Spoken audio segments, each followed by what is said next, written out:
Alors salut à tous, aujourd'hui pour la nouvelle interview de En l'air pour la Terre, nous sommes à Saint-Paul-de-Vars dans le massif du Vercors.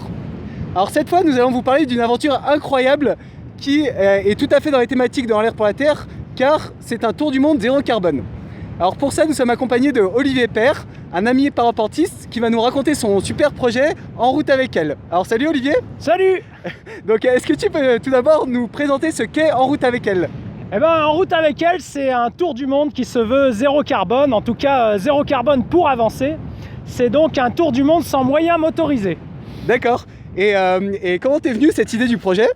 Alors à 13 ans en fait, j'ai vu mon frère partir et traverser la France à vélo. Et je me suis dit que s'il est capable lui de traverser la France à vélo, alors moi je serais capable de traverser le monde en vélo. Ah, c'est excellent. Et du coup, combien de temps a duré ton tour du monde Ça a duré 7 ans, donc je suis parti en juillet 2008 et en fait je suis revenu il y a 6 mois en décembre 2015, le 29.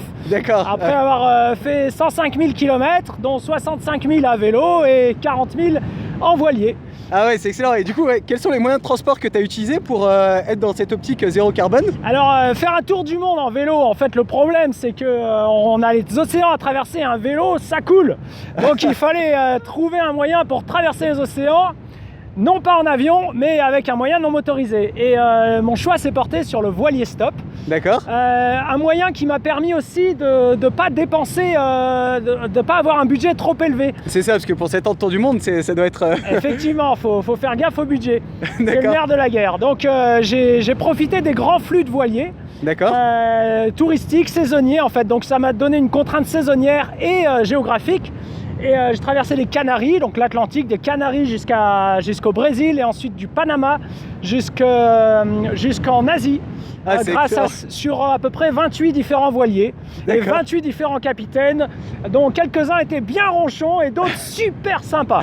Ouais, c'est excellent parce que tu dois avoir des anecdotes incroyables à raconter après 7 ans de voyage zéro carbone comme ça.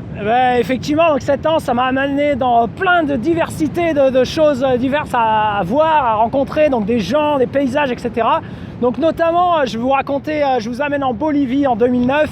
Là, j'étais sur un grand plateau, on appelle ça le Sud Lipez. C'est l'altiplano et c'est à 4000 mètres d'altitude. On arrive sur le lac Salé. Ça fait 3 semaines qu'on pousse les vélos avec ma compagne Nadège. C'est excellent. Et dans le sable, et on arrive là sur ce grand lac Salé qui fait 200 km de diamètre. Et à ce moment-là, donc j'avais un parapente avec moi. C'est aussi j'étais en vélo, voilier et parapente. D'accord. Et donc je sors mon parapente pour faire quelques images et je m'amuse à monter sur le vélo avec le parapente. Et là, le vent commence à s'engouffrer dans la voile de manière à me tracter. Donc je récupère Nadège, on attache un filet entre les deux vélos et on fait 80 km de façon zéro carbone absolue.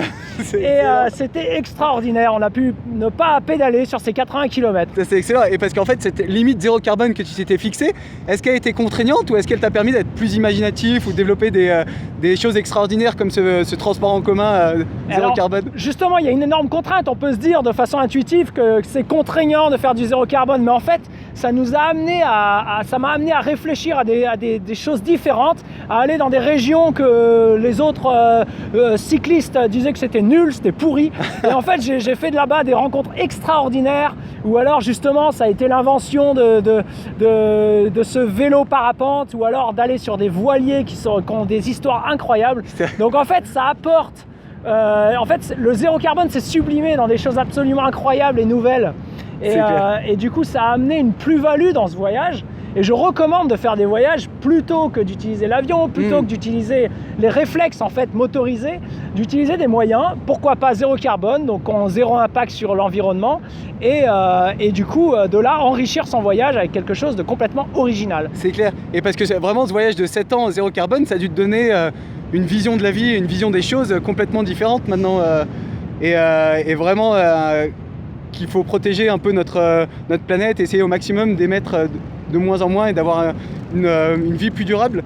C'est un constat, on est sur une planète qui est absolument incroyable mais aussi qui est petite, qui est très fine dans l'univers. On est sur un îlot incroyablement petit. On a la chance d'être en vie, de profiter de cette conscience qu'on a de l'univers et du monde.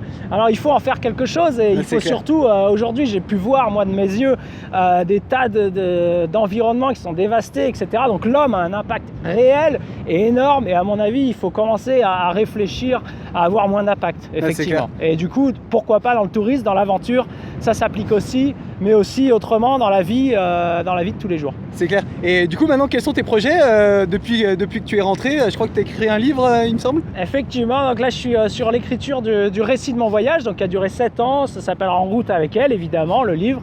Il paraîtra, je pense, en printemps prochain. Vous pouvez voir sur le site En route avec elle. Vous pouvez même y souscrire si vous voulez. D'accord, et je crois qu'on peut le commander, c'est ça, pour t'aider à l'écrire et puis pour avoir un livre fabuleux ensuite. Voilà, dans votre boîte aux lettres, dès qu'il sortira, comme ça vous l'aurez directement. Voilà. D'accord, d'accord. Et ben merci beaucoup Olivier en tout cas pour cette aventure passionnante. Et j'espère que ça a donné à tout le monde, à vous tous, envie de faire pareil et de vous impliquer sur ces thématiques-là.